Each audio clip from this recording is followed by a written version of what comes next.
Postgame. I'm Scott Callihan. Joined with me is Christopher Hall, live from the WVU Coliseum. West Virginia picking up their fourth win of the season in blowout fashion, 92-58 over the preseason favorite to win the Ivy League, the Penn Quakers. Chris, West Virginia, plays in this one. They were able to shoot the nets off really quickly, getting out to a big start from the floor, especially from three. This was kind of a different WVU team than we've seen in the previous three games. Yeah, a quick start is something that we really haven't seen outside of Penn. You can chalk that up to it as a rivalry game.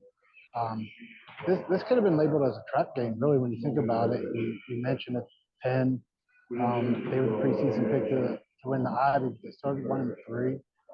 Very easy to overlook this team, and they did. That's a good start, especially the start you want to see before heading into next week. Stevenson had his best outing at the Coliseum, but his start, I think he finished with 4 for 4 from behind the arc. So he was extremely efficient tonight. Kind of hard to complain about the defense. They did miscommunicate on the defense, even though they held them down to 50 points. But a lot of action. 14 Mountaineers, all 14 Mountaineers that addressed scored tonight. So pretty cool. Surprised Jorge Perez was here, the St. Peter's transfer. Surprised he didn't just suit up real quick to get a quick bucket because it was definitely a lot of points scored tonight. Yeah, Josiah Davis got his first points of his Mountaineer career as well. Let's take a look at some of these stats. Team stats are not on the screen here, but I'll go over a few of them real quick. West Virginia shooting 55% from the field, 52% from three. They were 12 23 from behind the arc. They were out rebounded 38-29. Take that for what you will. I don't know that you can really make much of that, except for the offensive rebounds. They did give up 19 offensive rebounds to Penn. That's got to probably hurt Bob Huggins just a little bit. 18 turnovers for Penn, only 7 for West Virginia. A different story there for them. Individually, Eric Stevenson leading the way, 21 points, 8 of 9 from the field, 4 from three, as you already mentioned. Trey Mitchell and Adrian Johnson each going for 11 points. Joe Toussaint also 11 points as well. So a balanced attack for West Virginia offensively. Again, I did mention the offensive rebounding, kind of a problem there that they let up 19 offensive rebounds to this team. Is that a big concern, or is that just kind of a little misleading with how the game was how the game went? It's a little concerned because they got sucked in defensively. It wasn't a matter of effort, just too far into the basket. Got to stay out on the guards. Just box out your man.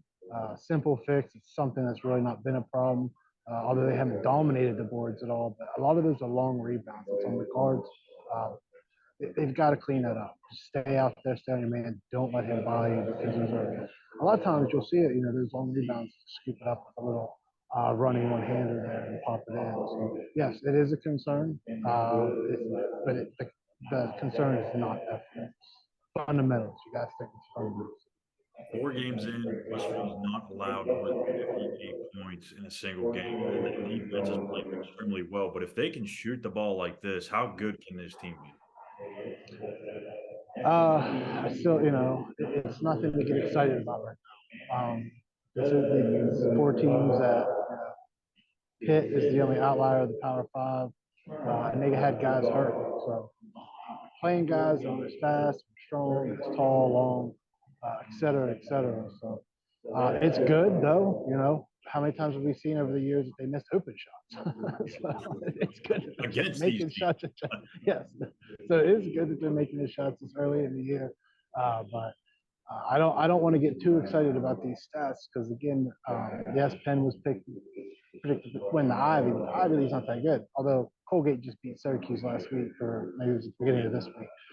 So take that for what it's worth, I guess. But I'm not ready to kind of anoint this team that's anything yet. They just haven't played anybody.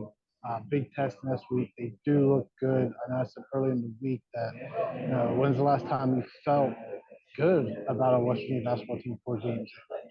Yeah. There's been no real pressure situations. They haven't let a team really come back and get into the game when they've had a big lead. Although Penn tried there in the first half, but they stepped right back up and actually increased the lead to bigger than it was before. So there's a lot that they're doing well, but there's still a lot to fix, especially in that front court when it just comes to little things like we talked about rebounding. Some of that is on those bigs as well, just too far into the basket. got to get in late. Last thing before we get off here, heading out to the Phil Knight Legacy Tournament next week. What do you expect to happen in that game? I know you don't know scout on Purdue. I won't put you on the spot this game, but just what do they need to do to at least come away impressive? I mean, do they have the depth to go up against the likes of Purdue and maybe Gonzaga or Purdue? Well, that's where we're going to see how good West Virginia's front court is all the way around. If you get by Purdue, you know what you're getting from Purdue. They have a 7'4" guy. Yes, they're going to lean on you. They're going to beat on you. They're going to slow it down, and they're going to get it down to their bigs. They're just going to work it. They're not going to let you get easy baskets underneath. So yes, Muhammad Wagi, who's been the West Virginia's best scorer around the rim, he is going to have a big game. So is Jimmy Bell, and it's going to have to be aggressive. So we're going to find some answers for the front court far more than the back court. I think the back court's pretty solid with what they have so far. They seem like that Toussaint, Kobe, and then switching in for Stevenson, Keedy. So I don't think there's that many concerns back there. You don't have to worry about foul trouble. Guys can step in, but right now it's just all about the front court. Yeah, they definitely have the bodies. It's just a matter of whether they can withstand really a tough slate there out there on the West Coast, and then when they get into Big 12 play too. So we'll see what. And it's such different matchups too. If you win Purdue and you get Gonzaga, I mean that's two different teams. You're going to find out a lot if that scenario plays out. Yeah. So Texas the other night they killed Gonzaga. I don't know if that means Texas is that good or Gonzaga is not as good as we think, but that was a pretty interesting game that happened out there in Austin.